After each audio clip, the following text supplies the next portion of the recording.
ketimpangan sosialnya tinggi sekali ya. Kemarin ada yang mau melaporkan itu, cuma ada 50-an orang yang menguasai harta yang kalau 50 juta warga bisa dikumpulkan duitnya kalau dengan 50 orang ini ya. Jadi kesenjangan sosial ekonominya sangat tinggi itu, lalu karena ukurannya ekonomi dan kita nggak tahu itu atau apa ya.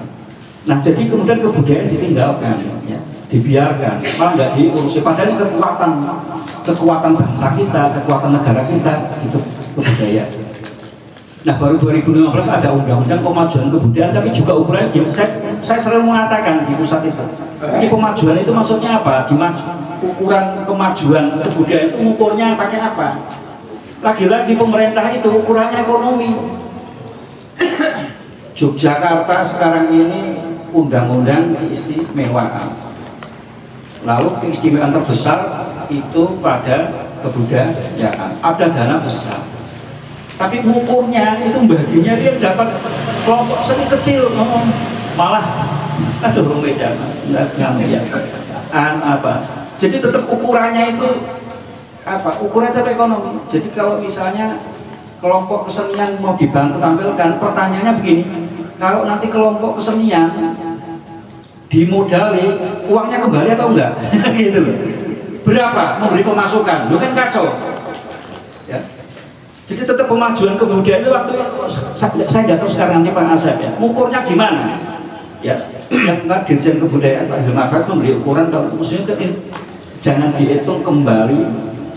Kalau kemudian pemerintah menggelontorkan dana untuk menghidupkan kebudayaan, ukurannya bukan uang kembalinya berapa, tapi ukuran ini investasi untuk membangun manusia seberapa. Jadi sebagai investasi manusia supaya berjiwa merdeka, manusia yang berbudaya, dan itu nggak ada ukurannya. Ngaji santri itu tulusan, jadi nggak ada ruginya berapapun investasi untuk membangun manusia. Cuma nanti gerakan budaya juga harus ditata ya, diukur untuk menciptakan manusia-manusia yang kreatif, manusia-manusia yang berbudi luhur ya, yang berbudi pekerti gitu ya. Ini sebetulnya ukuran pemajuan kebudayaan itu bukan pemajuan dalam arti apakah kebudayaan itu enggak ya untuk ekonomi, pertumbuhan ekonomi, bukan itu, tapi sebetulnya kemajuan kebudayaan itu investasi besar yang itu berapapun itu enggak ada ruginya ya. Contoh besar itu Iran ya, ini yang sekarang tampil menjadi pembela melawan dominasinya Amerika itu. Iran itu pendidikannya gratis dari SD sampai doktor ya. Kalau ada rumah tangga terdata misalnya hamil, begitu dicatat tanpa minta langsung susu. Jadi manusianya dibangun gratis, kesehatannya. Ini kita baru ada MBG carumnya kan. Iran sudah dulu padahal mereka diembargo. Iran itu diembargo Amerika, ekonominya digencat sana sini, terpuruk. Tapi investasi besar para ayatullah itu, investasi kemanusiaannya dibangun, kesehatannya dijaga, raganya disehatkan, pikirannya, ilmunya, semua dibangun gratis. Jadi sadar betul kekuatan ya, itu pada kekuatan manusia. Sebetulnya para khalifah itu sudah jelas meletakkan di lagu Indonesia yang kita nyanyikan tadi kan, bangunlah jiwanya. Nah ini kebudayaan di depan ya. Dulu itu ketika lagu Indonesia diciptakan itu, W.R. Supratman itu pertama itu teksnya itu bangunlah badannya, kemudian bangunlah jiwanya, awalnya itu konsep. Bung Karno dengar, sebentar, ini kalau kalian mendahulukan membangun badan, membangun jiwanya belakangan, bangsa akan jadi robot, jadi zombie, ubah. Niatnya sudah begitu, bangun jiwa lebih dulu. Itu di dalam lagu Indonesia. Tapi ketika diterjemahkan ke dalam undang-undang pemerintah, balik itu hilang. Ya, membangun manusia itu hilang. Ya. Lalu yang muncul adalah hanya pembangunan ekonomi. Ya. Ekonomi itu kalau pendekatannya kita bisa diskusikan, tapi bukan tepatnya di sini kita diskusikan soal tadi pembangunan ekonomi. Sehingga kita sekarang terpuruk. Ya. Ekonominya terpuruk. Ini dolar berapa? Hampir usaha turun, ya banyak krisis, banyak lalu politik kita nggak berdaulat hari ini. Ketika presiden nggak berani menolak ikut gabung BOP, ketika presiden nggak berani menolak tanda tangan kerjasama resiprokal dengan Amerika, ketika presiden nggak berani menolak pesawat Amerika yang mau lewat, lalu sekarang pelabuhan Kertajati, itu tanda kita secara politik sedang tidak berdaulat. Nah kalau kemudian ekonominya terpuruk, politiknya berdaulat, lalu kebudayaannya manusia sekarang gimana? Yang anak muda tadi keslot, geng-gengan di Jogja itu pelite. Kalau di sini apa tadi kaget saja ada yang di Jogja itu pelite. Ya anak muda itu nggak butuh sebab apapun untuk membaca orang di tengah jalan. Nggak butuh alasan. Mereka kok nongkrong-nongkrong malam-malam di pinggir jalan, kalau ada yang lewat, bacok aja, kejar. Karena apa? Nggak ada ruang, nggak ada diakui, nggak ada ruang untuk dididik, diarahkan, ya, diberi kesempatan tampil dengan api. Orang berkesnya itu kan kalau mau tampil kan harus berlatih, cara gerak tubuh, cara olah vokal, cara apa supaya apa didengar enak. Dan seterusnya. Nah ini ukuran-ukuran pembangunan kebudayaan itu kemajuannya kan kemajuannya manusianya, kemajuan manusia dalam bidang apa? Dalam hal kesempurnaannya sebagai manusia. Kesempurnaan manusia apa? Ya rohaninya, ya jasmaninya, ya kesempurnaan rohani. Berjiwa dewasa. Jadi kebudayaan itu mendewasakan jiwa. Dulu Gus Dur itu nyebut DPR itu kayak apa? Taman kanak-kanak, ya kan? Playgroup. Kenapa Gus Dur menyebut DPR kita seperti taman kanak-kanak, playgroup? Kenapa? Karena walaupun orangnya udah besar, usianya udah tua dan kaya, tapi jiwanya masih kanak-kanak. Apa itu jiwa kanak-kanak? Jiwanya kayak TK. Jiwa kanak-kanak itu jiwa yang seenaknya sendiri, mengukur kabeh itu keinginannya sendiri, ego.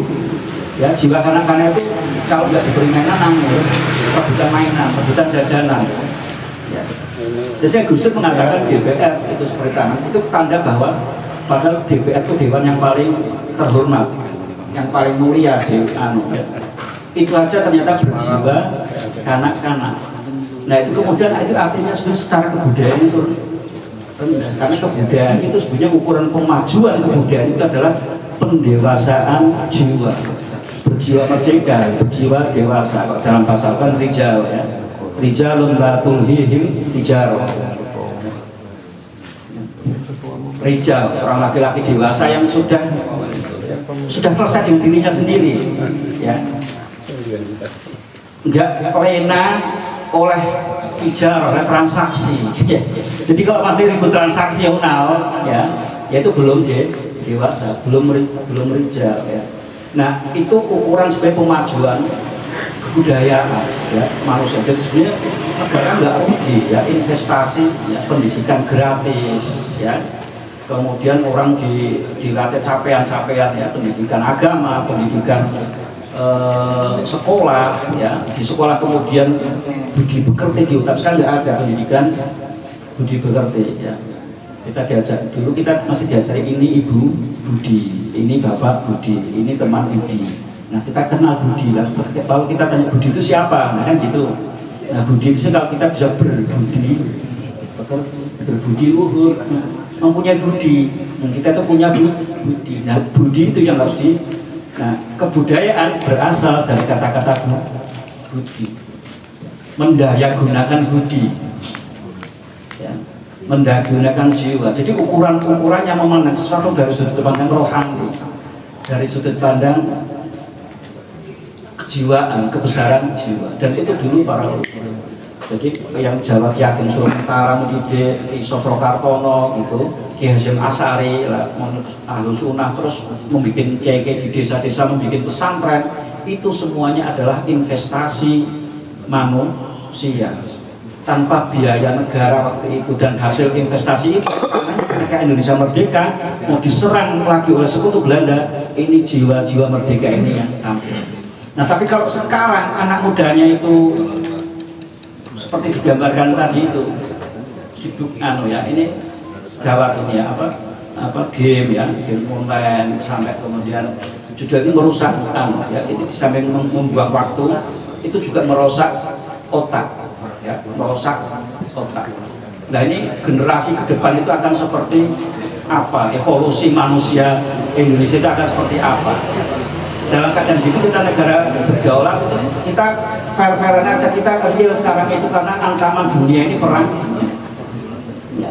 Ini kalau perang Amerika-Iran terus berlangsung, lalu mereka tidak hanya lalu proksi kan, Indonesia sudah mulai dijadi rebutan Amerika, Rusia, Cina mempertahankan nikel, Rusia itu di Papua, Amerika. Nah kalau tiba-tiba mereka perangnya di sini, lalu anak-anak muda kita sedang sibuk game, sedang ribut pilkada, sedang ribut gimana BG, tiba-tiba diserang, kita ngapain? Ini real sekarang itu, ketika semua begitu. Nah jadi investasi ya di bidang budaya sekarang membangun manusia yang berbudi luhur, ya, berjiwa merdeka, dewasa, ya, itu menjadi investasi yang sangat penting, dan itu menjadi ukuran kemajuan kebudayaan. Jadi Bapak sekalian, nanti masih banyak kalian tunggu, saya itu sampai jam kita sampai jam berapa, mungkin ini menjadi pengantar ya. Saya sedikit lagi saya ingin menambahkan ya. Di dalam undang-undang pemajuan kebudayaan itu ada 10 objek kemajuan kebudayaan ya. Kalau kita teliti itu semua isinya tradisi, permainan tradisi ya, teknologi tradisional, makanan tradisional, adat istiadat ya, bahasa, manuskrip dan seterusnya itu ya. Lalu yang sering harus kita kritisi itu ya, ketika pemajuan itu kan, kenapa yang dicantumkan itu semua di dalam pemajuan itu yang tradisi, ini kan ada kayak yang tidak adil di dalam pikiran, seolah-olah tradisi itu di belakang, tertinggal, dimajukan. Sementara sebetulnya ada misalnya undang-undang perfilman itu undang sendiri, musik ada undang-undang tersendiri ya, tapi tradisi kemudian kok namanya pemajuan, ini kayak ada. Saya sering bertanya begini, pertanyaan saya begini, apa sih isinya tradisi? Apa itu isinya tradisi? Kalau kita bedah ya, di dalam tradisi itu ada berisi tentang nilai-nilai bagaimana menjadi manusia. Nah, apa menjadi manusia di dalam tradisi itu selalu tiga. Ini di semua Nusantara itu istilah hablum minallah, hablum minannas, dan hablum minal alam ya. Jadi semua tradisi itu mendidik manusia untuk semakin dekat kepada Allah, semakin baik kepada sesama manusia, berakhlak ya, dan harmoni dengan alam. Itu tradisi itu isinya itu, dengan berbagai macam ragam bentuknya, ekspresinya ya, tapi nilai-nilainya itu mendidik manusia itu. Nah pertanyaan saya, kalau hablum minallah, hablum minannas, hablum minal alam itu sesuatu yang sudah ketinggalan zaman, apa itu sudah tujuan semua manusia? Orang modern hari ini itu gelisah secara spiritual, kosong. Mereka materinya maju tapi jiwanya kosong. Mereka mencari Tuhan karena nggak kenal Tuhan. Nah jadi jika orang modern itu orang yang kehilangan jati diri, nggak kenal Tuhan. Nah jadi jawaban masalahnya orang modern itu ada di dalam tradisi. Orang modern hari ini krisis ekonomi, krisis iklim, lingkungan, banjir di mana-mana, pemanasan global ya. Jawaban soal krisis lingkungan, rusaknya lingkungan hidup, ini jawabannya ada di mana? Ada di dalam tradisi. Lalu sekarang ancaman masalah dunia itu perang, udah berkelahi, berarti nggak rukun. Nah, ini masalahnya orang modern hari ini. Ya, ancaman perang dunia ya. Ini orang-orang kasepuan dunia itu dipimpin para kasepuan sekarang ya. Donald Trump, Netanyahu, ini kasepuan semua. Vladimir Putin, Xi Jinping, ya. Indonesia, Prabowo itu kasepuan semua. Asal-asal kasepuan. Nasib dunia kalau tapi mereka emosional semua, meledak-ledak. Ini bahaya ini. Ya, ini kan bahaya. Nah, jadi jawaban dari krisis manusia modern yang mudah bertengkar, gampang berperang, tidak rukun, itu jawabannya ada pada tradisi. Karena tradisi mengajarkan harmoni. Jadi sebenarnya tradisi itu di depan. Ya, mestinya kemudian memajukan kemodernan ini, untuk apa mengenal, untuk mereka bisa menjadi seperti tradisi. Jadi tradisi itu sebetulnya sesuatu cita yang ada isinya di dalam tradisi itu adalah cita-cita yang masih belum dicapai oleh orang modern. Nah, tapi undang-undang kita seolah ke belakang. Dan kalau kita dikondisikan seolah-olah orang yang bergerak, kalau disebutnya muri-muri, itu saya dengan kata-kata muri-muri tadi itu sedih loh. Nah, itu sesuatu yang sebetulnya harus dikejar. Soal kita harus, ini kan ada framing, cara berpikir kita sudah dibentuk sedemikian rupa sehingga kita sejak dalam pikiran sudah kayak memandang satu tradisi itu sebagai sesuatu yang rendah, sesuatu yang terbelakang. Itu sudah dikondisikan karena tatanan kehidupan kita, ekonomi kita memang mengabaikan tradisi, dan itu warisan dari Belanda, ya itu dari warisan kolonial. Nah, jadi ya sekali lagi ya bapak-bapak sekalian, mengantar saya bahwa kita mendiskusikan kebudayaan kita, lalu isi dari kebudayaan itu penopangnya ya kita hari ini itu ya kekuatan ya kebudayaan itu dari banyak tradisi yang kita miliki ya. Itu kalau kita cara pandang kita terhadap tradisi itu diubah ya, terutama dari pemerintahan ya, terus dari semua pihak ini menjadi fokus ya membangun manusianya, itu Indonesia betul-betul akan menjadi satu negara superpower ya. Karena kita di dalam khazanah kita itu jawaban dari krisis ya, dalam modernisme ada di Nusantara ya. Saya masih sering ketemu orang-orang Israel, orang-orang Belanda itu sebenarnya mau selalu ingin menggali naskah. Dulu Belanda itu mengambil manuskrip dari sini, rupanya nggak lengkap. Nah, jadi mereka mendapat sudah ada clue-clue ini jawabannya, tapi mereka kemudian mencari potongannya. Itu ada rahasia di dalam tradisi manuskrip kita. Nah, kalau kita ada, nah kita yang memiliki kita nggak baca, kita udah nggak kenal, lalu kita anggap kita tinggalkan, kita mengejar sesuatu yang sebenarnya jelas rusaknya. Kemodernan yang kita kejar itu sudah jelas rusaknya. Ya. Tapi kita masih mengejar, kita udah punya sesuatu yang besar, kita tinggalkan. Nah ini ya, Bapak sekalian ini sebagai pengantar nanti untuk kita diskusi, nanti ada Pak Nasib, ada Kiai yang bisa melanjutkan. Terima kasih. Wassalamualaikum warahmatullahi wabarakatuh. Alhamdulillah, wassalatu wassalamu ala rasulillah wa ala alihi wa sahbihi wa mawala. Ini guru kebudayaan saya sejak saya masih muda sekali lah ya. Mas Dadu ini saya kenal sudah lama sekali, tokoh pergerakan di Jogja awalnya, dan kita bangga pada kawan seperti Mas Dadu. Tulisan-tulisannya banyak, pemikiran-pemikirannya juga luar biasa. Salah satu aset yang kita punyai, khususnya dari generasi muda ini. Baru Kiai Haji Wahidi Anwar, Kiai Haji Syariful Bahri, Kiai Haji Hasim Hana ini malam ini saya panggil Kiai Haji lah, kasihan. Dari dulu nggak ada yang manggil Kiai, saya juga Kiai Hasim. Kalau Gus Ali tetap Gus loh. Supaya kalau beli nggak apa-apa Gus. Moderator ketua PC Agustan saya hormati, Agustan ini hadir ya. Kemudian Sohibul Hajat, SPG cabang Kabupaten Pekalongan. Zaman Gus Eko tuh diskusinya di pendopo ya, Pak Sekul ya dulu ya. Di pendopo yang biayai saya semua ini dulu. Ya sekarang alhamdulillah pendopo lagi. Pendopo cilian sih. Kawan-kawan semua yang sangat saya hormati, terutama kawan-kawan dari TNI Polri. Saya dilantik dulu 2016 bulan Juni. Kemudian setengah tahun lahirlah Undang-Undang Pemajuan Kebudayaan, yaitu Undang-Undang Nomor 5 tahun 2017.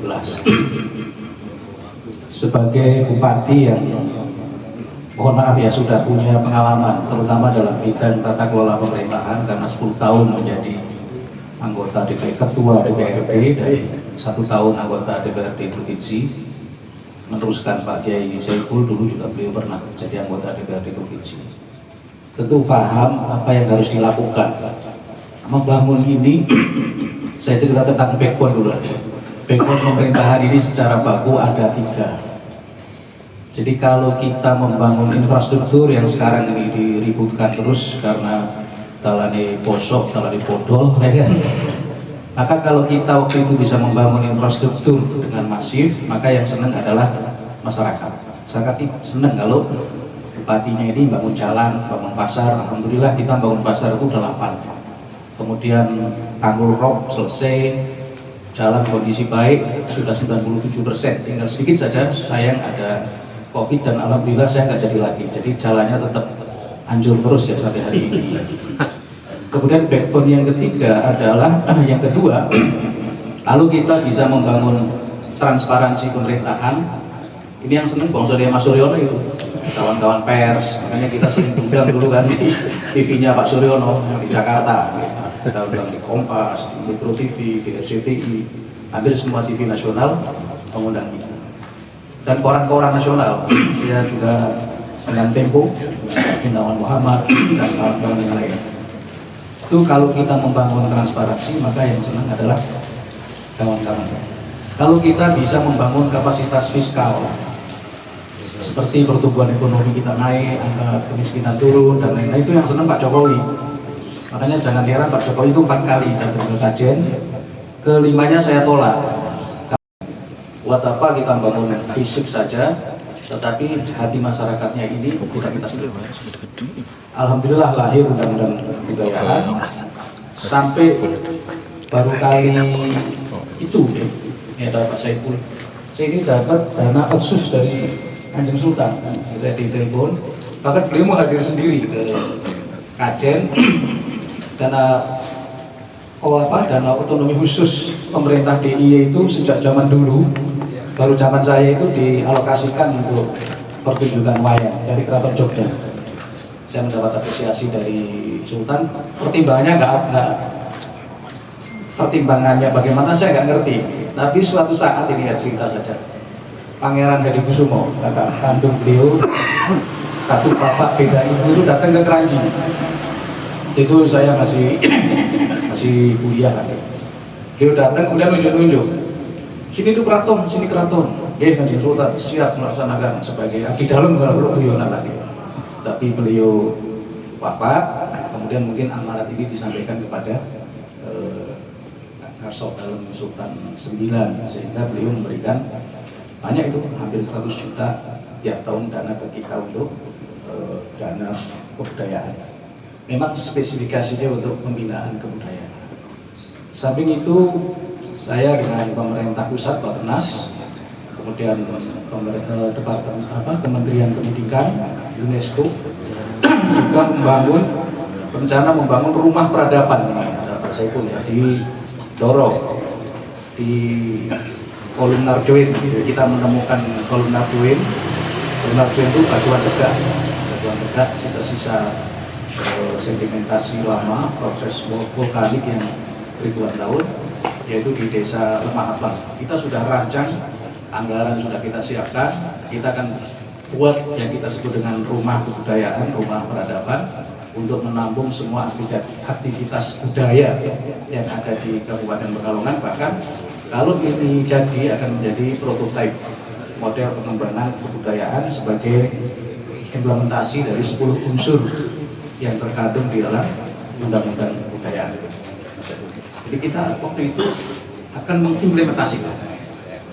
Di samping itu kesenian-kesenian rakyat kita hidupkan terus, karena saya juga perintahkan kepada diri kita susun peta jalan atau roadmap perjalanan kebudayaan selama 5 tahun kita ini memimpin, sehingga sekali lagi integritas masyarakat ini meningkat tajam, masyarakat itu senang sehingga tidak ada demo. Saya itu bupati 5 tahun, alhamdulillah nggak ada demo. Pak Kirman baru berapa bulan, alhamdulillah banyak demo, nggak apa-apa ya, biar matang juga lah. Karena apa? Karena sekat-sekat budaya mungkin waktu itu tertutup. Dan alhamdulillah kemarin Dinas Pendidikan juga sudah berupaya mengadakan pokoknya budaya-budaya lokal Pekalongan ini ditampilkan semua. Itu bagus, mendapat apresiasi. Bahkan kita itu punya batu gamelan di Pendopo Sekarang Persimpangan yang dari ring surat itu. Trenggolang. Dari Trenggolang. Jadi batu tapi bisa dibunyikan seperti gamelan. Saya punya rekaman. Kemudian yang penting lagi, di samping kita mengelaborasi dari keinginan pemerintah pusat, tentu karena amanat undang-undang itu juga mengeksplor ya tentang kebudayaan lokal budaya daerah. Kami ini mencari bekerja sama dengan berbagai penulis, terutama batik. Ini ada Mas Sulaiman. Kita membuat acara namanya Tutur Batik dan itu berskala internasional. Bahkan Pendopo itu pernah dijadikan salah satu setting untuk film Sintren yang ini dipamerkan di Cannes, Prancis. Saya pernah ke sana. Kita itu pernah menjadi latar ya, untuk pembuatan film berskala internasional. Tapi karena terkenal seperti itu biasanya nggak lama, paling ya 1 periode lah ya. Tutur Batik itu sebuah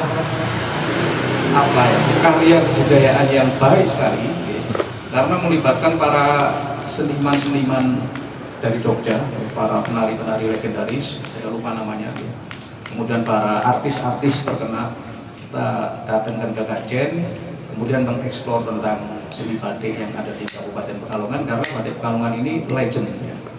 Saya dengan Pak Muzani, Ketua MPR itu pesen batik di Oi Sujun, ada bukunya kemarin juga saya ada pengantar.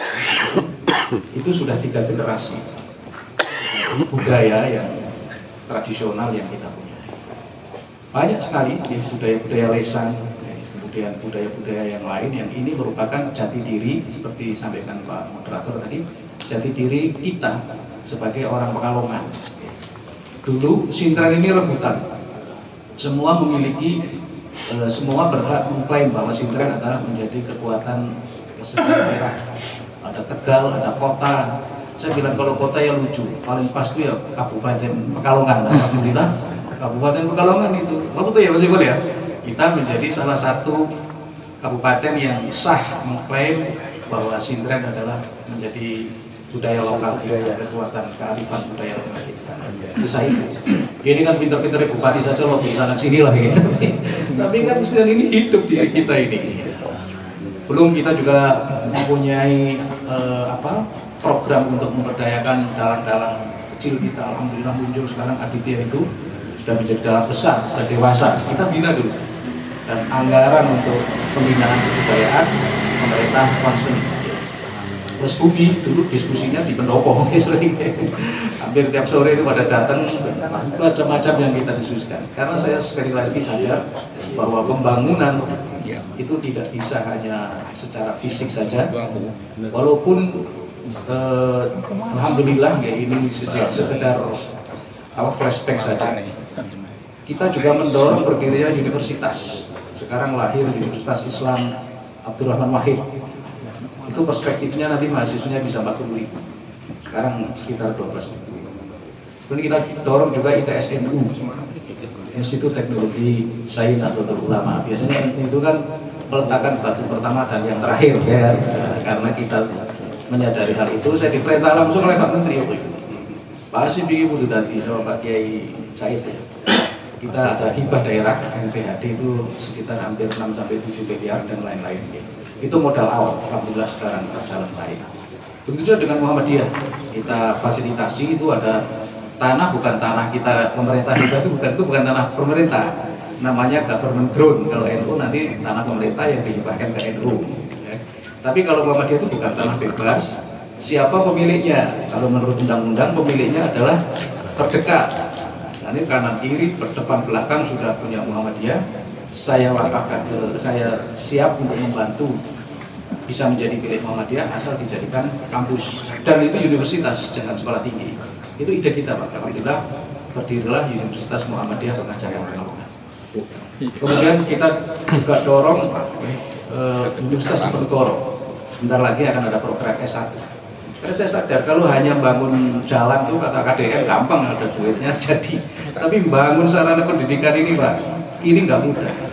Kalau tidak ada political will dan tidak di backup oleh kekuasaan ya, itu dalam tanda kutip, kita nggak mungkin. Banyak Malang apakah sampai hari ini punya perguruan tinggi negeri, Batang punya Undip itu ikut sini Pak, PSDKU-nya ikut sini, baru Batang di. Inilah bagaimana cara kita membangun sumber daya manusia, karena saya sadar semakin banyak kawan-kawan kita seperti kita yang punya kesempatan untuk kuliah, maka ini akan menjadi investasi jangka panjang kita untuk menyiapkan SDM.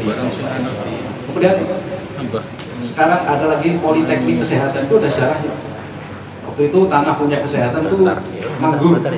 Kemudian Bu Menteri datang ke sini, saya sampaikan ke Menteri, Bu, sampai ini punya tanah nganggur, Bu Badir itu nggak boleh kalau menurut agama, akan saya pakai untuk universitas.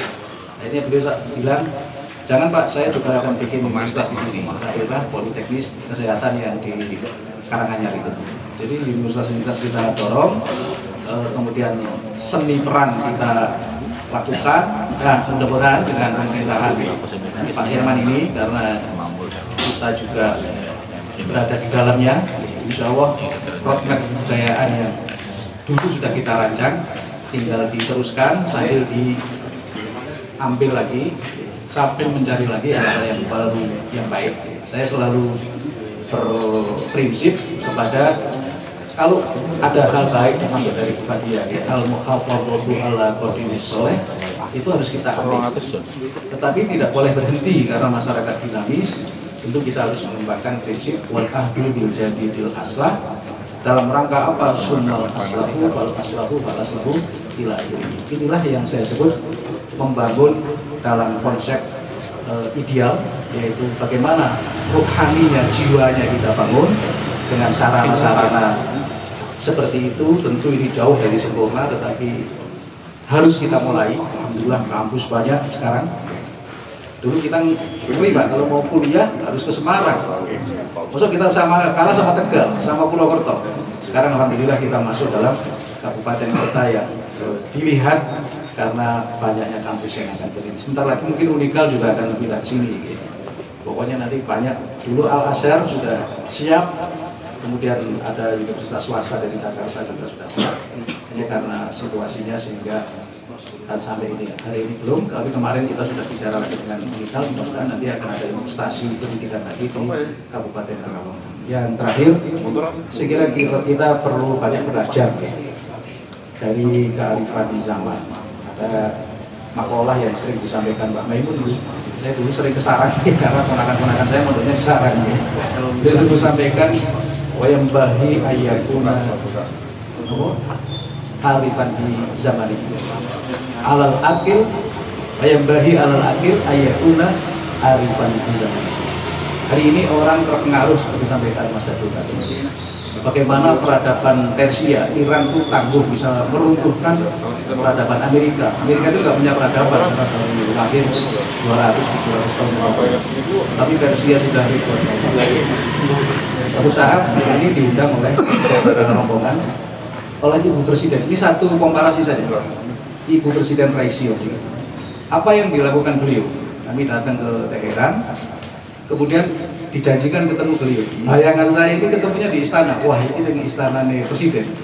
Ternyata beliau enggak, melalui duta besar beliau memutus bahwa Anda ditemui di kampus saya. Beliau profesor doktor, punya lembaga riset, punya perguruan tinggi, punya rumah sakit. Ini ibu presiden. Nih, saya bandingkan satu saja. Ibu presidennya saja, kualifikasinya begitu hebat. Ibu Presiden Raisi itu, ya, bapaknya kecelakaan waktu naik helikopter. Ibu negaranya saja punya kualifikasi seperti itu. Artinya kita bisa membandingkan betapa majunya bangsa Persia. Karena apa? Karena mereka membangun sumber daya manusia. Ada tingkatan-tingkatan. Kalau pondoknya 25 tahun, mereka masih masuk dalam kategori muridin saja, murid kayak kita ini. Mondok 25 tahun. Nanti 25 tahun ke 35 tahun itu mereka punya gelar Hujatul Islam. Tapi bukan Hujatul Islam kayak Imam Ghazali, ya. Kemudian nanti 25 tahun ke atas, 35 tahun ke atas sampai 60 tahun mondok ini cari ilmu. Itu baru mereka layak mengundang memakai gelar Ayatullah. Masih ada satu lagi gelar di atas Ayatullah. Ada satu gelar yang ini di atas Ayatullah, tapi orang melupakan gelar ini. Ini orang yang ahli dalam segala bidang. Ayatullah saja saya sekarang berstabat. Itu harus menguasai seluruh ilmu, nggak kayak kita. Kita kalau kiai ya biasanya spesifikasinya di dalam ilmu agama. Tapi kalau Ayatullah kiai di sana tidak. Dia harus paham ilmu teknologi, ilmu ekonomi, ilmu bikin senjata. Itu mereka Ayatullah itu harus punya. Inilah kelebihannya Persia. Mengapa hari ini kita berpaling ke sana? Betapa peradaban besar ini karena dibangun atas dasar hati kesadaran membangun sumber daya manusia, maka akan menjadi hal besar. Mas Jadul ini temennya Israel banyak, bukannya macam-macam ya, dalam kerangka kajian-kajian. Israel, Belanda, Amerika ini beliau temennya banyak. Bangsa yang ditakuti Israel itu hanya dua saja. Satu Iran, yang kedua Indonesia. Nah, kenapa?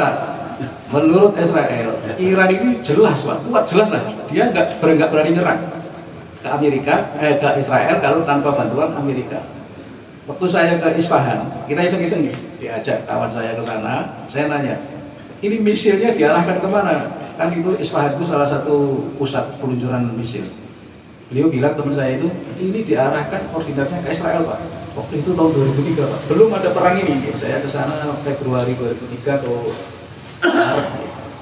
saya ke Isfahan, itu kotanya kelahirannya Salman Al-Farisi. Ya, mengapa beliau membuat parit? Karena Isfahan ini kayak di kita, banyak sungai-sungai besar, banyak bendungan-bendungan besar, sehingga ketika Madinah krisis strategi, maka Al-Farisi ini menggambarkan situasinya kayak di daerahnya Isfahan itu yang banyak sungai-sungai besar dan bendungan-bendungan, parit-parit yang lebar, dan inspirasi oleh daerahnya, maka Madinah dibangun parit. Kemarin saya dalam Gus Ali kan ke sana juga ya, tingkat parit-parit. Inilah beberapa hal yang menurut saya penting untuk kita refleksi dengan kondisi yang sekarang di Kabupaten Pekalongan. Kita berdoa bersama-sama. Saya ingat sebuah hadis, tatanan masyarakat itu baik, parameternya itu dua. Satu itu ulamanya, yang kedua adalah pemerintah. Jadi kita soluhat nas ya kan, apa nasi yang lengkap, faida fasadatun nas. Kalau bupatinya dan kiainya baik, ini masyarakatnya baik. Kalau bupatinya dan masyarakatnya ini dan kiainya ini tidak baik, maka masyarakatnya tidak baik. Nah kita ini alhamdulillah lagi kena coba ya, kalau kudunya alhamdulillah kabel lah, kita coba alhamdulillah. Kawan saya ibu bupati itu belum lama kena OTT. Ini yang tidak kita duga. Ada tokoh kita ya, teman baik kita, ya, kita sering ke sana, sering ini, ya tidaklah kena korban OTT juga. Yang satu OTT, yang satu OTT. Ini takdir Gusti Allah Pak. Kabeh itu kalau kita di NU itu kan ya sing paling sulit itu percaya kepada rukun iman yang keenam, khairuhu wa syarruhu. Nah, ini kita harus percaya, memang kejadiannya seperti itu. Inilah peringatan dari Gusti Allah. Oleh karena itu saya sering sekali diskusi sama Pak German, tolong belajar dari kemarin. Saya bukan bupati yang baik, enggak. Saya ini bupati yang alhamdulillah jeleknya ini betul di Gusti Allah. Pak German sebagai wali anggur domo ibu wastu ibu kalau nangis terus kalau sastu wastu ibu kalau nangis nomor lolo sama tatil ada itu penting itu sama tatil ada kan sorak-sorenya musuh kan. Nah, bagaimana supaya musuh-musuh kita itu ya orang demo, orang macam-macam lah ya. Orang lapor ini KPK, orang ini kejaksaan. Kira-kira kita itu jadi pejabat yang aman lah kira-kira begitu. Jadi bukan karena saya baik, bukan. Karena tunggal itu terus terang eleknya ditutup kali Gusti Allah. Kemudian yang kedua, sama tatil ada itu dilalah. Musuh-musuh itu seorang masih berlokok belak, suara lireno gitu-gitu kan lah. Alhamdulillah. Saya sampaikan Pak Kira. Oleh karena itu majlisan berhubungan silaturahmi, saya ingat Gus Dur gitu, kalau kepingin jadi pemimpin yang baik, saya pernah secara pribadi menghadap Gus Dur, kemudian beliau mewasiati saya beberapa hal. Salah satunya seperti ini. Terus pokoknya ketemu majlis, diskusi, forum-forum ya, apa saja ketemu orang itu ada manfaatnya. Jadi inilah sekedar saya menyampaikan tentang. Insya Allah nanti kalau ada acara lagi, mudah-mudahan Pak Kirman bisa hadir. Kemudian nanti secara khusus dari dinas terkait bisa bersama-sama dengan Kes Bumi menyusun peta jalan kebudayaan Kabupaten Pekalongan, sehingga sekali lagi kita tidak hanya berhenti pada tataran dialektika manhajul fikri saja, tetapi betul-betul menjadi manhajul harokah, menjadi gerakan, menjadi aksi, sehingga aspek budaya ini menjadi bagian penting dari nilai pembangunan. Terima kasih. Mohon maaf segala kekurangan. Wassalamualaikum warahmatullahi wabarakatuh. Sayyidil Mursalin wa ala alihi wa sahbihi wa man tabi'ahum bi ihsan ila yaumiddin. Amma ba'du. Pertama dan paling utama mari kita memanjatkan syukur kehadirat Allah Subhanahu wa taala yang mana alhamdulillah pada malam hari ini kita bisa bermujalasah, bisa bermuajahah bersama dalam keadaan sehat walafiat. Shalawat dan salam semoga tetap berlimpah curahkan kepada junjungan kita Nabi Agung Muhammad Sallallahu Alaihi Wasallam dengan harapan semoga kita termasuk umat yang mendapatkan syafaatnya fidar ini Allahumma amin. Amin. Pada yang terhormat, undangin Mas apa Pak ini? Mas yang paling tua jadul. Dari Ketua Umum Resmi Pusat juga tidak lupa dari jajaran pengurus Nahdlatul Ulama akhir Mager Rotus Suriah yang boleh Bapak Haji Muhasin Jabidi dari Tanwidiyah, Bapak Asyid Hana dan juga dari MBC dan sebagainya. Hadir juga Bapak Mustasar kita Pak Haji Saiful Bahri, tidak lupa dari TNI maupun Polri yang saya menghormati dan terima kasih atas kehadirannya, dan juga dari Resmi yang mengadakan acara ini dan juga moderator semuanya yang saya menghormati dan tidak bisa saya sebut satu persatu, tidak mengurangi penghormatan saya kepada bapak-bapak ibu-ibu sekalian. Alhamdulillah pada malam hari ini tadi sudah dipaparkan begitu panjang lebar oleh dua narasumber. Nah, kayak kula kan ngomong apa ini? Ya mesti entek kabarin Mas Jadul karo Mas. Sedikit saja ini kaitan kalian tadi yang dipaparkan, karena ada hablum minallah, hablum minannas dan juga hablum ma'al alam. Ada hubungan kita kepada Allah, hubungan kita kepada sama manusia dan juga hubungan kita kepada alam. Ini perlu kita galakkan sebenarnya, karena itu bisa menjadikan apa yang dikatakan oleh Mbah Hasyim Asy'ari dalam kitab Adabul Alim wal Muta'allim, bahwa kaitan dengan kita hubungan kepada Allah, manusia dan alam itu tidak lepas dari ilmu kita. Yang wajib kita pelajari adalah satu ilmu tauhid, yang kedua adalah ilmu fikih, yang ketiga adalah akhlak. Itu wajib perlu. Jadi kita mencari ilmu tiga itu punya wajib berdoain dan harus dilaksanakan. Nah, kata-kata harus dilaksanakan berarti kan karena wajib itu tidak wajib mencarinya, setelah dicari wajib dikerjakan. Nah, ini. Nah, kaitan dengan ilmu tauhid jelas kaitan dengan apa namanya hubungan kita kepada Allah. Nah, ilmu yang terakhir adalah ilmu akhlak. Itu yang hablum minan nas dan juga hablum ma'al akhlak. Tuh. Berdasarkan apa? Wonten hadis Rasulullah sallallahu alaihi wasallam, irhamu man fil ardi yarhamkum man fis sama. Irhamu melaso sira kabeh man ing wong. Wong teng iki juga manusia. Wong Jawa niku kathah. Lah wong apa ting kok ditabrak berarti tinggi jadi wong. Lah wong kerupuk sak belik kok dipangan yo banjur berarti kerupuknya jadi wong. Berarti semua makhluk yang ada di bumi itu berarti manfil ardi. Semua yang ada di bumi termasuk alam kita. Saya contohkan, alam kita rusak bukan karena siapa-siapa, karena manusia. Terjadinya banjir bandang dan semuanya itu karena apa? Kita tidak bisa menjaga alam sekitarnya. Di Al-Quran sudah jelas, Zoharul fasadu fil barri wal bahri bima kasabat aydina. Itu sudah jelas kerusakan apa saja yang di laut maupun yang di daratan bima kasabat aydina dengan perbuatan tangan manusia. Akhir ayat tadi juga humbatoma hamilu. Terjadinya banjir karena apa? Dari Gusti Allah mereka merasakan nicipi bahasanya sebagian dari apa yang mereka kerjakan. Jadi kaitannya ingin banjir bandang gelondongan apa di tengah aja itu kan apa yudi kahum badoma dan ini lah kaitan dengan keadaan yang begini ini tidak lepas dari kita semua yang menjadi penggerak itu dan juga kaitan wau berkaitan kalian yang namanya budaya itu atau peradaban itu rata-rata berkaitan dengan yang namanya akhlakul karimah. Nah, dengan akhlakul karimah itulah kita bisa menjadikan ke depan negara kita terutama Kabupaten Pekalongan insya Allah bisa maju. Nah, dengan apa ya anak-anak kita itu dididik dengan yang baik. Nah, pendidikan yang baik itu terutama ya dari keluarga, dari lingkungan dan apa namanya sekolah-sekolah yang formal itu.